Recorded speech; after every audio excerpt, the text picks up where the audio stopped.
saya Siva Asyani. Saya dari Prodi Akuntansi kelas 23A dengan NPM 2341208. Di sini saya akan menganalisis pandangan kebijakan moneter. Analisis pandangan kebijakan moneter membutuhkan pemahaman menyeluruh tentang konsep dasar, instrumen, tujuan, dan contoh-contohnya. Kebijakan moneter mengacu pada upaya otoritas moneter seperti bank sentral untuk mengelola suplai uang dan suku bunga dalam perekonomian untuk mencapai tujuan tertentu.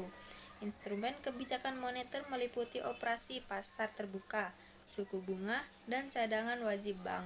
Tujuan dari kebijakan moneter dapat bervariasi, tetapi umumnya meliputi mencapai stabilitas harga, mempromosikan pertumbuhan ekonomi yang stabil, dan mengendalikan inflasi.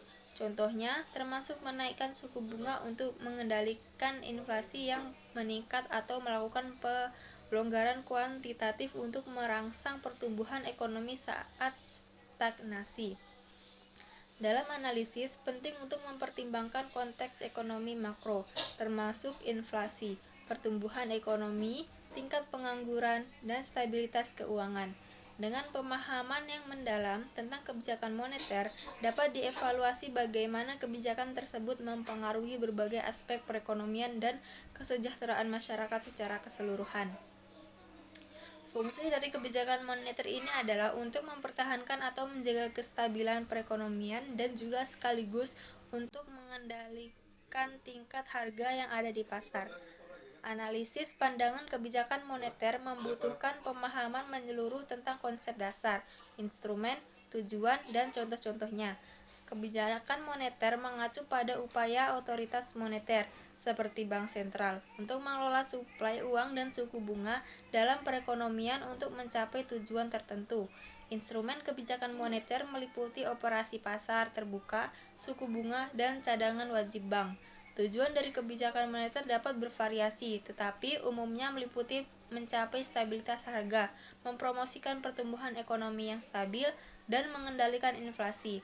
Contohnya, termasuk menaikkan suku bunga untuk mengendalikan inflasi yang meningkat atau melakukan pelonggaran kuantitatif untuk merangsang pertumbuhan ekonomi saat stagnasi. Contoh dari kebijakan moneter langsung adalah mencetak uang baru, membekukan saldo perusahaan swasta atau negara, merombak sistem perbankan, mengambil alih urusan perbankan atau perkreditan, dan masih banyak lagi. Kerangka kebijakan moneter inflation atau ITF yang diterapkan oleh Bank Indonesia sejak 1 Juli 2005 menempatkan inflasi sebagai sasaran utama. Dengan fokus pada pengendalian inflasi, Bank Sentral dapat mempertahankan stabilitas harga dalam perekonomian, yang pada gilirannya mendukung pertumbuhan ekonomi yang berkelanjutan.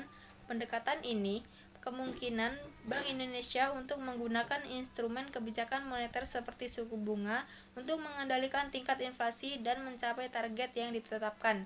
Selain itu, dengan transparansi dalam komunikasi kebijakan, ITF juga dapat meningkatkan prediktabilitas kebijakan moneter yang penting bagi pelaku ekonomi dalam merencanakan investasi dan konsumsi mereka. Baiklah, itu saja dari saya. Apabila ada kesalahan, saya mohon maaf dan semoga dapat bermanfaat. Terima kasih. Wassalamualaikum warahmatullahi wabarakatuh.